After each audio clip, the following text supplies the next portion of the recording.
Olá, começa agora mais um programa Diálogos e o tema de hoje é comunicação e esporte. Nós recebemos o professor José Carlos Marques da Unesp aqui em Bauru. Ele é coordenador do grupo de estudos de comunicação esportiva e futebol. Professor Zeca, é um prazer recebê-lo em nosso programa. Prazer é meu. Obrigado pelo convite. Professor, pensando na Copa do Mundo, estamos em época, vésperas da Copa do Mundo, como que o senhor analisa a cobertura que a mídia tem dado a respeito desse mega evento? Bom, primeiro, a gente tem que perceber que há algumas emissoras de televisão que são parceiras do evento, porque vão ser as emissoras oficiais da transmissão televisiva. Se uma emissora é parceira, obviamente que ela tem que fazer uma cobertura muito eufórica do evento. Ela tem que vender o evento primeiro para o mercado de anunciantes, mercado de patrocinadores. Isso já está, obviamente, definido há muito tempo. Mas a cobertura tem que ser, de certa forma, eufórica, porque eu não posso desvalorizar o produto do qual eu sou um co-organizador, né? Então, nesse sentido, a gente percebe que as emissoras oficiais fazem uma cobertura, e a gente tem assistido muito isso nas últimas semanas, é uma cobertura para tentar demonstrar, publicizar o que vai acontecer, tornar mais familiarizado do público o que é o evento, quais são os atores que vão interagir nesse evento. E dessa maneira eu acho que é uma cobertura que não traz assim grandes contraditórios. A gente não percebe muitas coisas disfóricas nessa cobertura. Onde que isso deveria acontecer, e de certa forma acontece, é no meio impresso.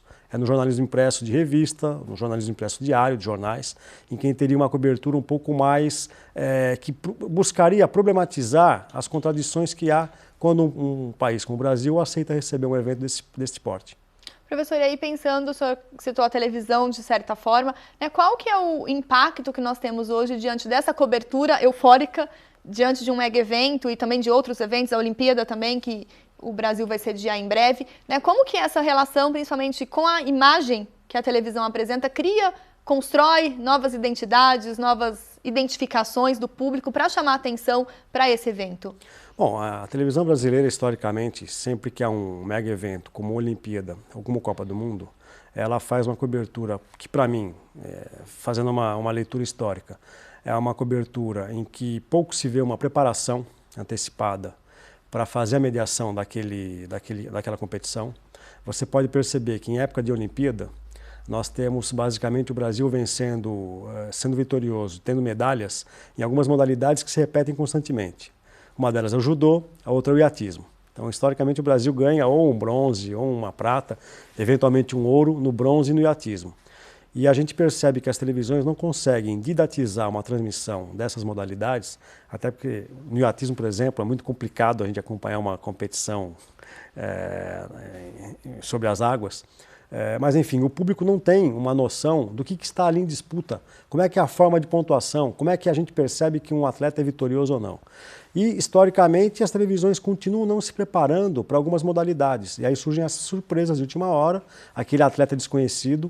O último exemplo, o Arthur Zanetti, na ginástica olímpica. Uma modalidade de argolas que nunca vimos numa transmissão televisiva convencional, ordinária, e de repente surge um atleta que é vitorioso. As empresas de comunicação têm que correr atrás para poder justificar a ausência de uma cobertura e para tentar ensinar ao público o que significa aquela competição. Isso por um lado. Por outro lado, historicamente também, a mídia brasileira, e não só no Brasil, mas em diferentes países do mundo, procuram fazer uma cobertura muito atrelada à identificação com o sucesso da equipe nacional. Então é o momento em que o Brasil se veste de verde e amarelo nas Copas do Mundo, porque é preciso que a seleção tenha sucesso, porque o cidadão comum se sente igualmente vitorioso quando a seleção tem sucesso numa competição, especialmente no exterior, né? E neste ano, como já foi referido, teremos uma Copa do Mundo em casa.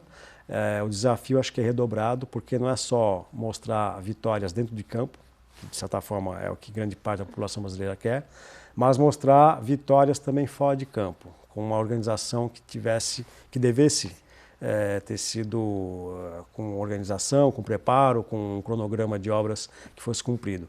Neste quesito, acho que não é preciso dizer que o Brasil já sai com um handicap negativo, porque ele não foi vitorioso.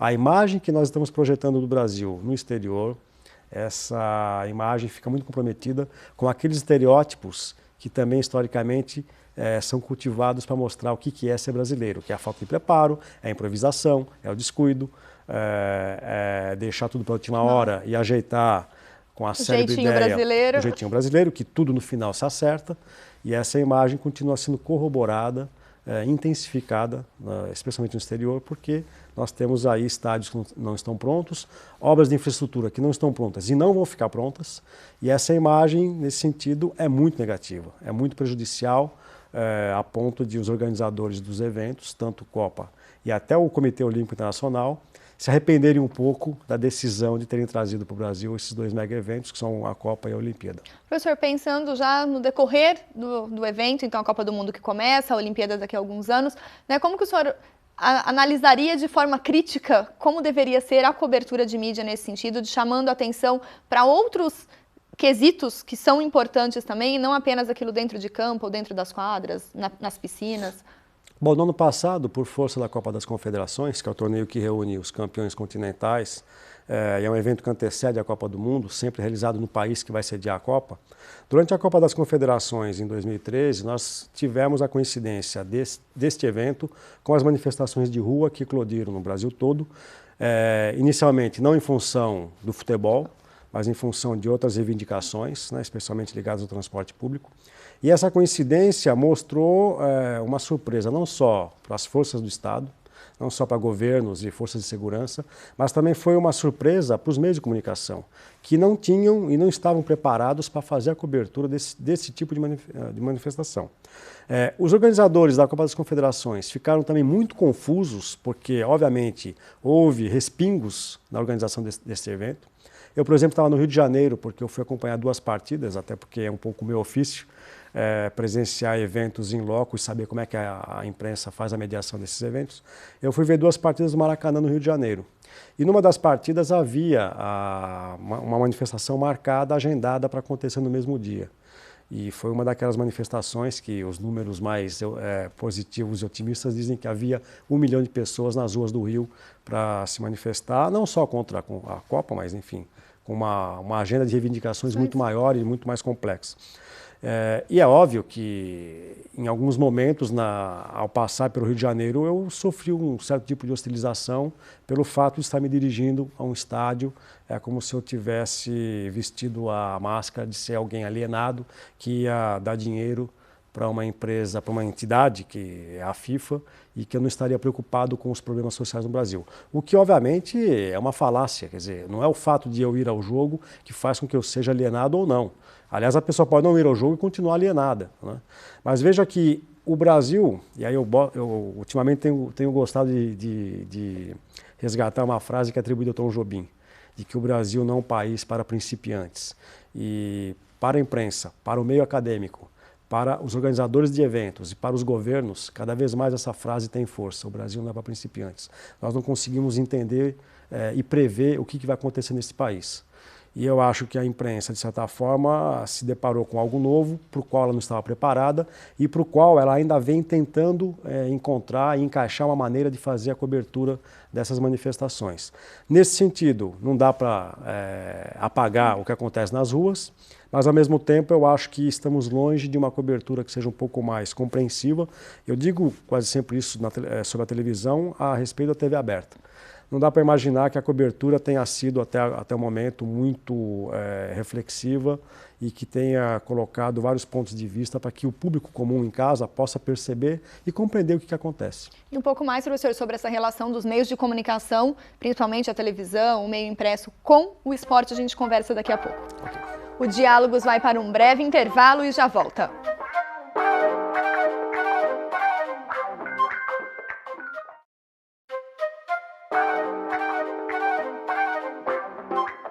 O Diálogos está de volta e hoje nós conversamos sobre comunicação e esporte. Nosso convidado é o professor Zeca, o José Carlos Marques, do Departamento de Ciências Humanas da Unesp em Bauru. Nós conversávamos no primeiro bloco sobre a relação entre os meios de comunicação de massa e o esporte. Por isso, no quadro Ponto de Contato de hoje, nós fomos às ruas ouvir os fãs, os torcedores, que estabelecem uma relação meio próxima, íntima, com um canal de televisão, com uma rádio, com uma revista especializada de sua preferência.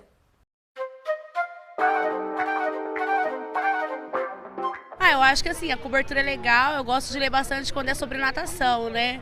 Eu acho importante porque é bom, assim, principalmente o pessoal assim, mais jovem, tá sempre praticando esporte, né? Pra tá mantendo o corpo ou até mesmo tá com a saúde melhor. Hoje em dia, o principal meio de comunicação que a gente tem acesso à internet. Hoje em dia, as redes sociais é o que há no momento, na verdade. Hoje está bem comentado pela Copa do Mundo, né? Então a gente fica bem antenado, assim, sempre fica ligado à internet. A televisão também fala bastante sobre esporte, né? E quem homem particularmente gosta de futebol, então a gente assiste bastante, comenta bastante. Hoje eu tenho mais acesso à internet mesmo, eu acho muito interessante como os jornalistas trabalham com a internet hoje para dar informações para as pessoas.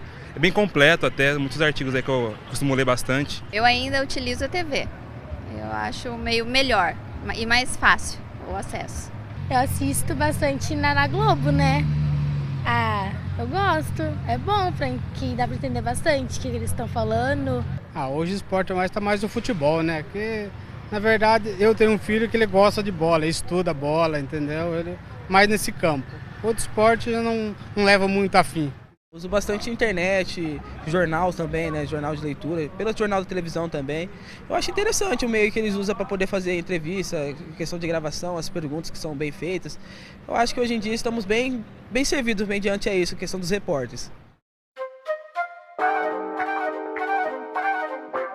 Professor Zeca, diante dessa paixão que os torcedores têm com um time de futebol, um time de vôlei, basquete, eles acabam buscando essas informações em alguns meios de comunicação. Mas como que esses meios de comunicação hoje, eles trabalham com essa relação de sedução dessa audiência para que cada vez mais ele mantenha esse público cativo, como nós podemos ouvir, diante da preferência, de onde eles preferem obter o maior número de informação e acreditando que isso é de qualidade? Bom, as TVs abertas já há algum tempo criaram um modelo no Brasil, que é um modelo que hoje é irreversível, que é da presença de jogadores como comentaristas nas transmissões esportivas.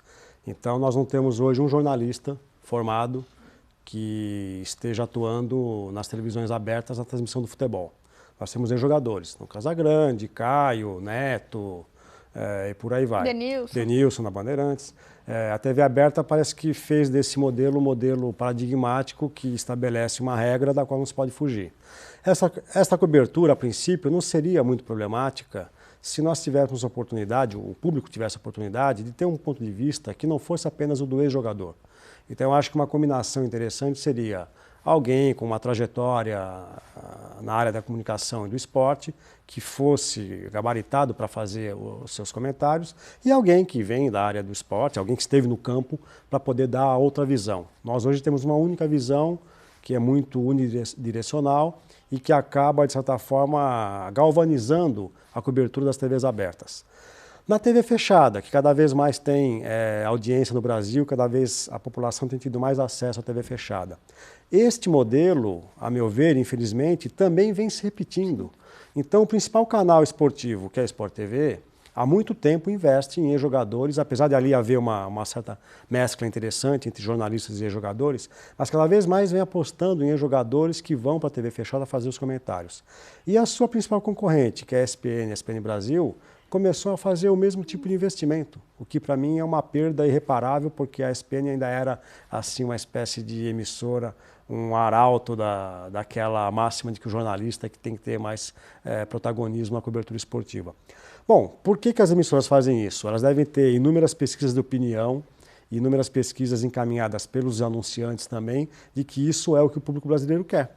Então, também não podemos apenas culpar as emissoras, porque se elas tomam essa atitude e o público reage positivamente, é sinal de que o público quer isso. E isso tem ido para os outros esportes, o vôlei, Fórmula 1, natação. Exatamente, no basquete, quer dizer, o ex-jogador, o ex-técnico, o ex-árbitro, cada vez mais vem atuando na cobertura da imprensa. Eu acho que em alguns pontos, algumas coisas muito técnicas, é interessante essa explanação de quem conhece melhor o assunto. Bom, essa iniciativa, essa estratégia, ela obviamente é feita para quê? Para que se crie uma espécie de empatia entre o público, entre o telespectador e aquele ator, aquele personagem, que muitas vezes é um personagem, que se traveste se investe de uma certa sabedoria para fazer os comentários na televisão. Então, a empatia que se quer é sempre com esse ex-craque, alguém que tenha tido uma passagem positiva nos campos de futebol, o que nem sempre acontece, porque, por exemplo, a gente citou há pouco o Neto e a Bandeirantes tem também o Edmundo, quer dizer, eram 2 jogadores que no seu tempo de profissionalismo no futebol sempre estiveram envolvidos em inúmeros problemas e polêmicas. Então eu acho que a Bandeirantes não é à toa que faz um investimento em ex-jogadores que têm uma trajetória muito parecida. Eu acho que são estratégias que vão buscar uma espécie de público que tem lugar e que existe. Caso contrário, as emissoras partiriam para uma outra estratégia. Professor, e aí pensando na questão de estratégia mesmo, saindo um pouco da questão mercadológica, mas pensando no valor da informação, num caso de Copa do Mundo, por exemplo, e além do jogador, do cabelo do Neymar, por exemplo, dele machucar ou não machucar, né, da convocação do Filipão para a Copa, como que seria essa divulgação, pensando nesse valor informação, para discutir os problemas, a base do futebol, a formação desses jogadores? Bom, eu permaneci 6 meses, de novembro do ano passado até o mês de abril, eu permaneci em Portugal realizando um estágio de pós-doutoramento. Eu já tinha visto a televisão em outros países, por exemplo, na Argentina, no Uruguai, e a cobertura que se faz do esporte, pelo que eu vi em Portugal e pelo que eu conhecia da Argentina e do Uruguai, ela tem muitos programas de debates, na TV aberta e na TV fechada, mas na TV aberta principalmente. Então é muito debate, é muito programa opinativo o tempo todo. Mas programa opinativo porque ele é opinativo, não é o jornalista que vai fazer um telejornal e que fica transmitindo a sua opinião travestida de informação. O fato de haver muitos programas opinativos e debates faz com que as opiniões circulem e que o público tenha acesso ao que as pessoas pensam, o que de certa forma faz com que essa opinião publicada tenha uma reverberação na própria opinião pública. No Brasil, nós não temos a tradição na TV aberta de programas de debates, de programas em que as pessoas se sentam à frente de uma mesa para fazer a explanação dos seus pontos de vista. Eu acho que isso é um grande problema, porque se houvesse esse tipo de debate com pessoas de pontos de vista muito diversos, nós teríamos uma variedade, uma diversidade de opinião e de conteúdos que seria muito benéfica. E na TV fechada, onde isso acontece, nos canais informativos, são os canais que a princípio não chegam ao grande público. Eles têm uma audiência muito seleta, né? Então seria interessante, caso as televisões julgassem e isso desse audiência, que elas investissem em programas de debate, especialmente na TV aberta. Porque o esporte, em Portugal, por exemplo, ele é debatido o dia inteiro. E uma coisa interessante, há programas em que as pessoas assumem a sua paixão clubística e fazem a defesa dos seus clubes, o que no Brasil ainda é um pouco tabu. Quem faz isso quase sempre é um personagem que fica à frente do programa de debates, caricato, que faz aquelas provocações para poder ter algum tipo de audiência. Professor, e nesse nível opinativo, a universidade ela tem construído um arcabouço teórico, uma base, uma fundamentação a partir de grupos de estudo, como o que o senhor coordena aqui na Unesp em Bauru, GSF, mas sobre essa discussão em nível acadêmico nós comentamos no próximo bloco. O Diálogos faz mais uma pausa e já volta.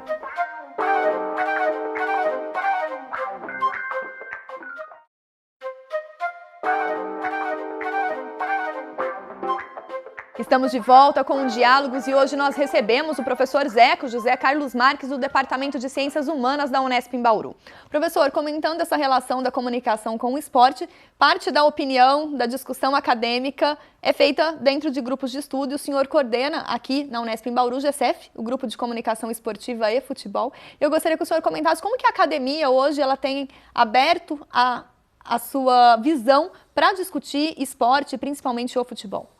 Bom, primeiro, a relação do esporte com a academia brasileira, ela é um pouco intermitente, ela é cheia de casamentos e divórcios e começa com uma simples separação, eram pessoas que não se encontravam, até os anos 80, quando no Rio de Janeiro surge uma obra seminal, publicada pelo Roberto da Mata, em que ele reúne alguns artigos, ele tem, por exemplo, 2 artigos no livro Universo do Futebol, que é, acho que um livro seminal, e que, de certa forma, acaba reunindo a produção que se tinha na academia brasileira, quase toda ela ligada à área da antropologia, na sua leitura sobre o futebol brasileiro e a importância que o futebol brasileiro tem dentro da cultura brasileira. E, durante muito tempo, o esporte sofreu o estigma de ser algo alienante, ser o ópio do povo, numa leitura muito neomarxista, e a academia, obviamente, como é o lugar da seriedade, não poderia se debruçar sobre algo tão popular e algo tão nocivo como esta prática. Isso não aconteceu só com futebol, aconteceu com carnaval, aconteceu com samba, aconteceu com chorinho, por serem manifestações muito populares, muito ligadas às classes mais populares, era visto com muito preconceito. Isto ainda acontece, infelizmente. Mas em função de algumas pesquisas e de alguns grupos que vêm se solidificando na academia brasileira, hoje nós podemos dizer que o futebol tem ganha um outro status, ele é aceito um pouco mais confortavelmente na universidade. E eu acho que cabe à universidade oferecer justamente a visão dissonante sobre as relações do esporte e a comunicação. Eu costumo dizer aos meus alunos que eu não gosto de trabalhos, quando eu oriento um trabalho de mestrado, um trabalho de iniciação científica, que a gente vá simplesmente corroborar práticas de mercado, ou que a gente vá propor questões que envolvam uma prática que as empresas já têm. Eu gosto de fazer um trabalho reflexivo que coloque em xeque as opções que as empresas de comunicação fazem, coloque em xeque o lugar comum e a visão comum que o cidadão, que o público tem sobre essa relação. Então, eu acho que a academia tem o papel, ela é feita para isso, para incomodar, para trazer visões que sejam diferentes das visões convencionais e sempre fazendo com que a gente tenha uma reflexão e um sentimento de cidadania perante essa manifestação que é o esporte, ou seja, qualquer manifestação, mas no meu caso específico, sobre a relação do esporte com a comunicação. Professor, pensando nesse envolvimento de alunos de mestrado, possivelmente até doutorado e também de iniciação científica, como que o senhor vê a formação desse profissional, desse comunicador, no caso aqui da Unesp em Bauru, trabalhando com essa relação da comunicação esportiva, para depois ir para o mercado de trabalho e promover aquilo que falamos nos blocos anteriores, ir além da mera cobertura, pensando na qualidade da informação? Como eu disse que o casamento entre a academia e o esporte era cheio de divórcios e separações, às vezes nem união existe, isso se reflete na própria grade curricular, na matriz curricular dos cursos de jornalismo nas universidades públicas. As universidades públicas, realimentando essa ideia de que o futebol, o esporte é o apelo do povo, não coloca na sua grade, de maneira ordinária, uma disciplina de jornalismo esportivo ou comunicação e esporte. Não há nas universidades públicas, né? Há uma resistência a se ter uma disciplina com este nome que se dedique a isto, assim como não há jornalismo cultural. Que parece que não é sério. Parece que não é sério. Parece que essa especialização não é necessária. Eu acho que o GCF tem feito um trabalho interessante e foi muito bem aceito dentro da Unesp. Eu só tenho que agradecer à Unesp por permitir que o GCF exista e faça o que ele faz. E cabe aqui dizer que o GCF não é criação minha. O GCF foi criado pela professora Sandra Turtelli, que já está aposentada, mas era uma professora do Departamento de Ciências Humanas. E o GCF tem como função primeiro, fazer reuniões quinzenais em que os membros do grupo publiquem e divulguem as suas pesquisas de iniciação científica, de mestrado, mesmo no nível de graduação, trabalhos vinculados a uma disciplina. Então, esse debate quinzenal que nós fazemos, expondo problemas, expondo questões que envolvem o campo da comunicação e do esporte, fazem com que os alunos possam perceber a sua profissão e possam enxergá-la de uma maneira muito mais completa, fazendo os contextos necessários para poder perceber quais as relações que atuam neste campo, né? E eu acho que o GCF, nesse sentido, ele cumpre um papel que é aquele que nós falávamos da universidade. É mostrar o contraditório, é fazer com que tenhamos uma visão crítica sobre toda a nossa realidade que nos cerca, né? Então, nesse sentido, eu acho que se as universidades olhassem para o esporte de uma maneira com menos preconceito, haveria disciplinas que debatessem essas questões na grade curricular ordinária dos cursos de comunicação. E os alunos sentem essa necessidade? Sentem porque, primeiro, hoje, ao contrário da minha geração, quando eu fiz faculdade, os alunos conseguem demonstrar abertamente o seu interesse pelo esporte. E, no caso do Brasil, pelo futebol, que nós temos uma espécie de monocultura esportiva. Muitos deles querem atuar na área, né? Então fica existe um penhasco entre uma vontade e uma realidade em que ele não encontra no seu curso uma formação que lhe dê o conhecimento necessário para atuar no mercado na área de jornalismo esportivo. E eu acho que nós teríamos que fazer essa correção. E agora que temos novas diretrizes curriculares para o jornalismo, eu acho que essa é uma discussão que vai ter início nos próximos meses. E que a gente possa, então, professor, continuamente dentro da universidade fomentar a discussão para se refletir na prática para os telespectadores, espectadores, ouvintes de comunicação e esporte. E acho que esse programa TV Unesp cumpre também a função de uma TV universitária, que é colocar estas questões em discussão, fazendo com que nós possamos problematizar sobre uma realidade que está aqui na nossa frente. Muito obrigada, professor, por sua participação. Eu que agradeço. Obrigado. O Diálogos de hoje fica por aqui. Se você quiser rever este programa e saber um pouco mais sobre a relação da comunicação com o esporte, acesse o nosso site. Obrigada pela companhia e até mais.